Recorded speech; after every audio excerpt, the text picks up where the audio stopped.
ओम नमः शिवाय। जय महाकाल। दोस्तों शिवलिंग को घर में रखने की सही जगह क्या है? शिवलिंग को गमले में रखें या मंदिर में? क्या घर में शिवलिंग रखना सही होता है? अधिकांश लोग भगवान शिव की पूजा करने के लिए अपने घरों में शिवलिंग की स्थापना करते हैं। कुछ लोग अपने घर के मंदिर में शिवलिंग की स्थापना करते हैं तो कुछ लोग शिवलिंग को अपने गमले में रखते हैं। लेकिन शिव पुराण कहता है कि शिवलिंग स्थापना के कुछ नियम होते हैं। यदि आप इन नियमों का पालन करते हैं तो भगवान शिव की पूजा फलीभूत होती है, नहीं तो हमें पूजा का फल नहीं मिलता।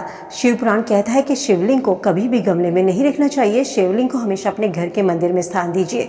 शिवलिंग को गमले में रखना सही नहीं होता है। शिव पुराण के अनुसार शिवलिंग को कभी भी आप ऐसी जगह पर ना रखें जहां पर आप शिवलिंग की सही ढंग से बैठ करके पूजा ना कर सके।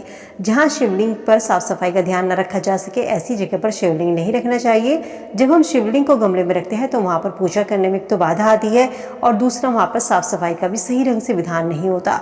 और शिवलिंग को कभी भी जमीन पर या मिट्टी पर रखना वर्जित माना जाता है।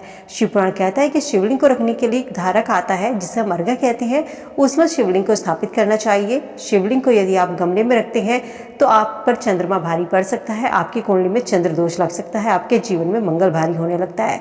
शिवलिंग को कभी भी गमले में ना रखें, क्योंकि गमले में शिवलिंग रखने से शिवलिंग की पवित्रता नष्ट होती है और जिसके कारण घर में नकारात्मक ऊर्जा बढ़ने लगती है। शिवलिंग को यदि आप गमले में रखते हैं तो घर में वास्तु दोष होता है और ग्रह दोष का सूचक भी बनता है। गमले में शिवलिंग रखने से व्यक्ति के जीवन में चंद्र दोष लगता है, तो इसीलिए आपने देखा होगा कि भगवान शिव के मस्तक पर चंद्रमा विराजमान होता है। तो यदि आप शिवलिंग की पवित्रता का, उनकी शुद्धता का, उनके नियमों का उल्लंघन करते हैं तो चंद्र दोष आपकी कुंडली में लग सकता है। शिव पुराण कहता है कि जिन घरों में शिवलिंग को गमले में रखा जाता है उस घर में भगवान गणेश का वास नहीं होता। आप खुद सोचिए कि आपने शिवलिंग के बेटे, जो शिव के जो बेटे होते हैं गणेश जी, उनको आप अपने मंदिर में स्थान रखते देते हैं और उनके पिता को आप बाहर गमले में रखते हैं, तो ये क्या भगवान गणेश को स्वीकार होगा? बिल्कुल भी नहीं। जब हम गणेश को मंदिर में रखते हैं, तिजोरी में रखते हैं, वहाँ पर आसन करते हैं, तो भगवान शिव जो उनके पिता हैं उन्हें घर के बाहर गमले में बैठाना, ये स्थिति किसी को भी, भगवान को भी संभव नहीं होती। कुछ लोग शिवलिंग को तुलसी के गमले में रखते हैं या कुछ लोग शमी के पौधे में रखते हैं, तो शिवलिंग को भूल कर भी तुलसी के गमले में ना रखें। शमी के पास आप रख सकते हैं, लेकिन शमी के पौधे को आप मंदिर में रखिए, वहाँ पर आप शिवलिंग को विराजित कर सकते हैं। लेकिन शिवलिंग को कभी भूल कर भी तुलसी के गमले में मत रखिएगा, क्योंकि तुलसी का पूर्व जन्म नाम वृंदा था, जो जालंधर नाम के राक्षस की पत्नी थी, और इस राक्षस का अंत जो था भगवान शिव के हाथों से हुआ था, और इसी कारण से भगवान शिव पर तुलसी अर्पित नहीं की जाती। शिवलिंग पर केवल बेलपत्र अर्पित किया जाता है। अब बात आती है कि शिवलिंग को हम घर में रख सकते हैं या नहीं रख सकते।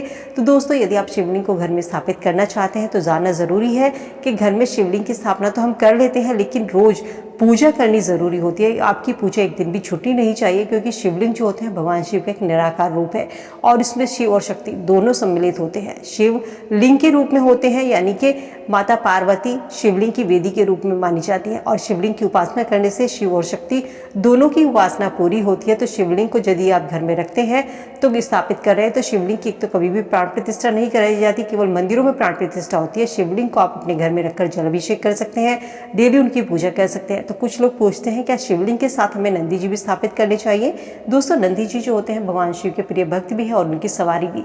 शिव की पूजा नंदी की पूजा के बिना अधूरी मानी जाती है, और जब हम अपनी कोई भी मनोकामना कहते हैं तो नंदी के कान में कहते हैं, क्योंकि भगवान शिव ने नंदी को ये वरदान दिया था कि मेरी पूजा करने के बाद जो तुम्हारी पूजा करेगा, तुम्हारे कान में अपनी मनोकामना कहेगा, वो मनोकामना मुझ तक शीघ्र पहुंचेगी। तो इसलिए जब भी नंदी जी के कान में मनोकामना कहे तो बाएं कान में अपनी मनोकामना कहिए, और नंदी जी शिवलिंग के साथ में आप अपने घर में विराजित कर सकते हैं।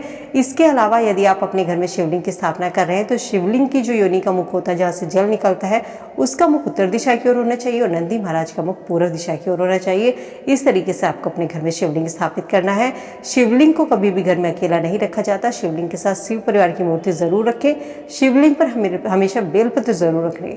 माना जाता है जब भी शिवलिंग का जल अभिषेक करें या आप जल अर्पित करते हैं, सीधा दूध अर्पित करते हैं, तो कभी भी सीधा नहीं अर्पित करना चाहिए। सबसे पहले बेलपत्र अर्पित करें और उसके ऊपर से आपको जल प्रवाहित करना होता है। तो इस तरीके से आप अपने घर में शिवलिंग रख सकते हैं। और शिवलिंग को जब भी रखें तो अपने घर के मंदिर में स्थान दीजिए, गमले में शिवलिंग को भूल कर भी ना रखें। तो दोस्तों, उम्मीद करती हूँ शिवलिंग से जुड़ी ये जानकारी आप सबके लिए यूजफुल होगी। वीडियो अगर पसंद आई और भगवान शिव के भक्त हैं तो कमेंट सेक्शन में हर हर महादेव जरूर लिखते चलिए। मिलते नई वीडियो में नई जानकारी के साथ। स्वस्थ रहिए, खुश रहिए।